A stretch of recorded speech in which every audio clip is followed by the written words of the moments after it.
Bonjour à tous, c'est un phénomène qui s'aggrave. La tempête économique et financière qui a balayé l'Europe a laissé des traces dans de nombreux ménages. Le surendettement est-il lié à la surconsommation? On en parle dans un instant avec nos invités, mais avant cela, voici les titres du Trésor. L'impasse semble totale au niveau politique. Le formateur des missionnaires, Elio Di Rupo, devrait se rendre prochainement chez le roi. On y reviendra dans le journal, mais ce matin, en Conseil des ministres restreint, les ministres eux-mêmes semblaient ne plus rien comprendre à la situation. Toutes les personnes condamnées en Belgique pour l'assassinat d'André Cols sont libres. Pino Di Moro a été sous condition il y a peu et le fils de la victime, Marcel Cols, se dit étonné par cette situation à quelques jours de l'anniversaire des 20 ans de l'assassinat de son père.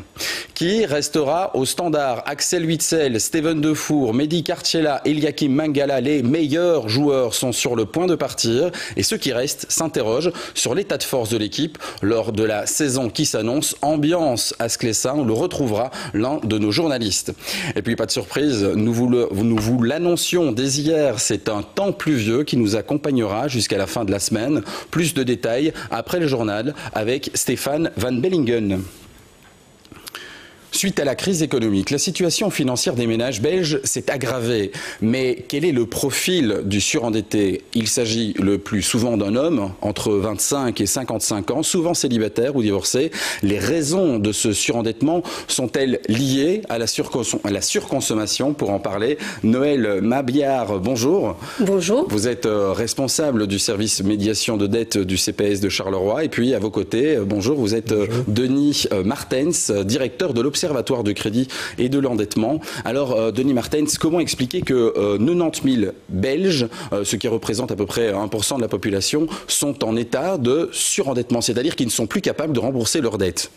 Oui, effectivement, il y a plusieurs raisons, mais les évolutions conjoncturelles de la situation économique du pays entraînent évidemment que des ménages qui ont des revenus plus faibles ou bien qui doivent modifier brusquement leur type de consommation suite, par exemple, à la perte de l'emploi d'une des personnes dans le ménage, provoquent des situations à laquelle ces personnes ne sont plus capables de faire face. Ils sont incapables de rembourser leurs créances dans les délais prévus et progressivement, s'ils ne s'adaptent pas, s'ils ne suivent pas les conseils de professionnels du secteur, ils vont se retrouver dans une spirale qui peut les mener au surendettement. 1% en Belgique, c'est plus que la moyenne européenne ou c'est à peu près ce qu'on peut retrouver dans d'autres pays limitrophes? C'est fort variable, mais en réalité, la situation belge n'est pas celle qu'on pourrait connaître dans d'autres pays. La Belgique est un pays qui a une vocation d'emprunter moindre que dans d'autres pays européens, mais pour les personnes, ça représente quand même des ennuis très significatifs et une forme d'isolement social. Alors, Noël Mabillard, vous les rencontrez à Charleroi notamment. Qui sont ces surendettés? Est-ce que ce sont des personnes aux revenus faibles notamment?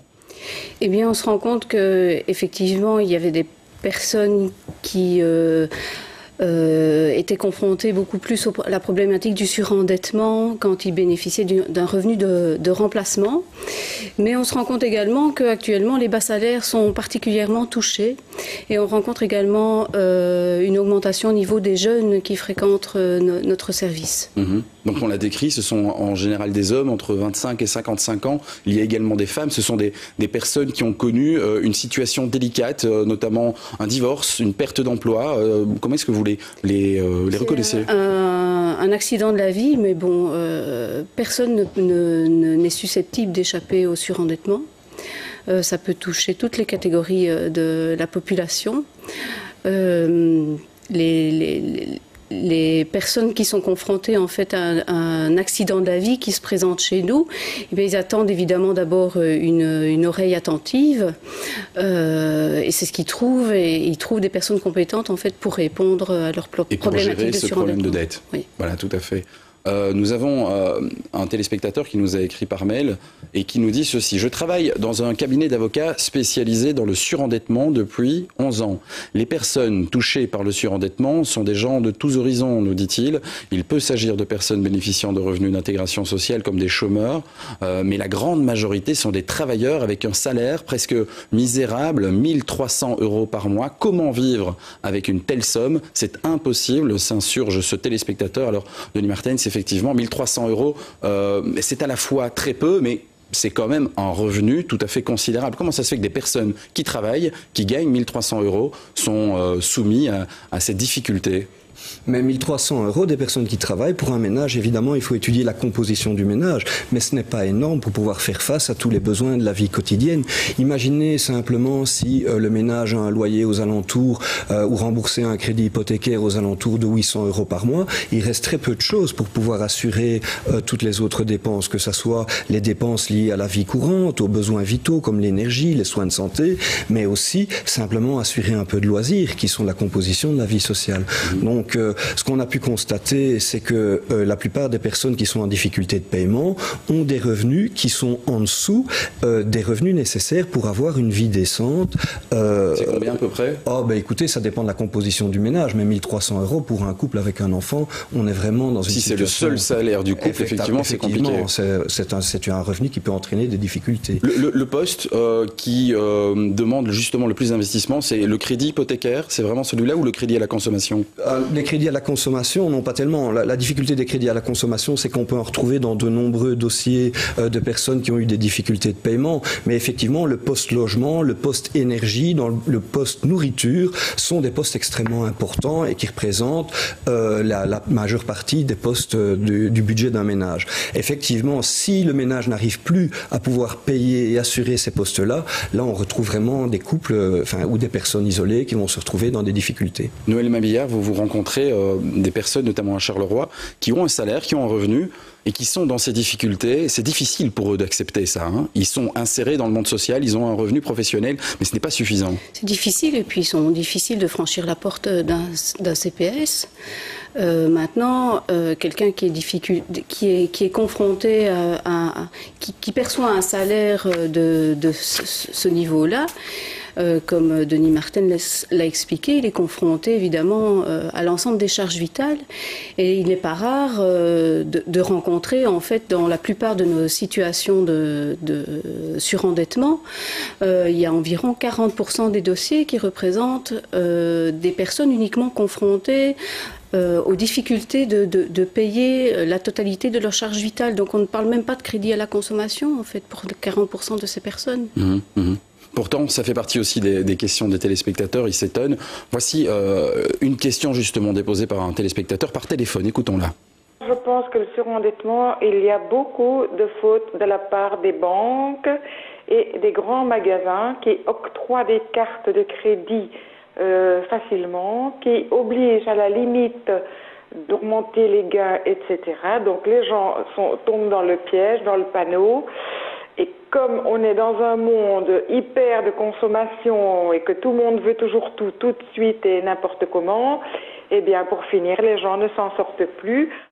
Oui, il y a en fait deux questions dans cette question. Il y a la problématique des prêts accordés par les banques et puis la problématique de la surconsommation pour les prêts. Est-ce que les banques ne devraient pas faire un peu plus attention justement à quelles personnes elles prêtent ? Alors on peut penser effectivement, l'entièreté de la population est soumise aux mêmes promotions, aux mêmes publicités. Donc le problème est-il le crédit ou la manière dont il est distribué auprès de certaines catégories de la population? Je pense qu'effectivement, dans des zones plus en difficulté, dans des villes où la population a des revenus plus faibles, il faut faire attention à la manière dont le crédit est proposé. Ça ne concerne pas l'ensemble des prêteurs, mais il est vrai que certains ont des pratiques publicitaires dont on peut penser qu'elles ne sont peut-être pas adaptées. Des pratiques que l'on retrouve même en dehors des banques, en fait, du système bancaire. Aux intermédiaires de crédit. Et il faut penser aussi que les grandes surfaces ou bien la grande distribution qui utilisent des moyens de promotion permettant un crédit facile, eh bien effectivement, ça peut mettre une certaine catégorie de population qui a vu ses revenus basculer ou qui risque plus de les voir plus facilement basculer, ça peut les mettre en danger. Il faut savoir aussi sur les zones sinistrées que la région wallonne, qui connaît de certaines difficultés dans certaines villes, notamment Charleroi, a quand même investi, c'est l'une des entités fédérées qui a le plus investi en termes de prévention et de traitement du surendettement. Et donc, il y a peu, la ministre de l'Action sociale disait qu'elle avait pour intention d'établir un portail uniquement destiné au surendettement afin que le grand public puisse trouver l'information. Un portail sur Internet puisse trouver immédiatement l'information la plus opportune tant par rapport au crédit que aux situations de difficultés financières. Ça me semble être important. Je pense que le public a besoin de recevoir les informations opportunes. La prévention, c'est une des façons justement de combattre ce surendettement. Est-ce que cette problématique de surconsommation, c'est quand même une question qui est revenue aussi très souvent. Est-ce qu'on n'est pas dans un monde justement où on est soumis régulièrement à la tentation et qu'on a envie de consommer plus que ce que l'on gagne? Est-ce que le surendettement est directement lié à la surconsommation? Moi, j'ai pas envie de dire que c'est directement lié à la surconsommation, mais pour faire partie de la société, pour être intégré dans la société, eh bien, il y a toute cette publicité, et pour exister, il faut consommer. Et la difficulté des gens donc, qui sont suivis en médiation de dette et qui sont en règlement collectif de dette, c'est d'avoir, de pouvoir continuer à exister même s'ils ont un budget serré. Donc ça, pour eux, c'est très difficile. Et je pense que en région wallonne, il existe assez de protection par rapport aux consommateurs, mais qu'il faut veiller à appliquer davantage la législation en la matière. Vous pensez à quoi en particulier? On doit plus expliquer aux consommateurs qu'il fait partie d'une famille, voilà, que cette famille, et c'est un budget qui se gère comme une entreprise, qu'on ne peut pas la mettre en faillite, on ne peut pas consommer plus que ce qu'on gagne. Une prévention par rapport à la gestion budgétaire, ça certainement, mais par rapport aux pourvoyeurs du crédit, on va dire d'être plus vigilant. Vraiment de faire appliquer la législation en matière de protection de crédit à la consommation, la protection du consommateur. Il y a des choses qui existent, eh bien il faut vraiment les faire appliquer. Aussi le dernier mail d'un téléspectateur, il nous dit ceci: il y a 2 mois, on nous sortait que les Belges étaient de plus en plus riches. Disons plutôt que les riches deviennent de plus en plus riches et que la classe sociale dite moyenne devient de plus en plus pauvre et qu'au vu de la situation que nous vivons, tout nous conduit vers un fossé entre les riches et les pauvres. Le surendettement n'a donc, selon moi, aucune chance de diminuer d'ici peu. C'est un constat un peu tragique, mais c'est vrai que ce phénomène de paupérisation où on étire les classes sociales, à la fois les plus riches et les plus pauvres, au milieu, c'est la classe moyenne qui trinque à chaque fois. Vous le remarquez, vous, j'imagine? Il est vrai qu'on a pu constater que si, par exemple, depuis 2003 et jusqu'en 2008, les Belges empruntaient plus, donc l'endettement des Belges augmentait, mais que les défauts de paiement liés à cet endettement étaient en régression, à partir de la crise économique, enfin la crise financière et de la crise économique qui a suivi, on a vu une inversion du phénomène. Maintenant, les choses ont l'air de se tasser un petit peu, mais il est clair que donc toute une série de personnes qui, jusque-là, ne présentaient pas de difficultés, avaient des salaires, avaient des revenus et ne risquaient pas de basculer dans le surendettement, ont pu, à un moment donné, se retrouver dans des difficultés qu'ils n'avaient pas prévues et donc auxquelles ils n'ont pas pu faire face. Donc vous trouvez, parmi les gens qui viennent vous voir, des personnes que vous ne pensiez pas voir, c'est-à-dire des gens qui font partie de cette fameuse classe moyenne, qui sont en détresse? Évidemment. Oui, oui. De plus en plus souvent. Oui, on a de plus en plus souvent. Enfin, vous devez vous rendre compte que des personnes attendent la perception d'une somme, d'un pécule de vacances, d'un remboursement d'impôts pour pouvoir apurer le trou qui s'est creusé pendant quelques mois. Merci. Et ça, c'est le début du surendettement. Tout à fait. Merci beaucoup. Voilà. Évidemment, on peut en parler encore pendant des heures. Merci d'avoir été avec nous. Merci à vous de nous avoir suivis. Demain, RTL+ reviendra sur les cambriolages en cette période de vacances. Belle journée. À demain.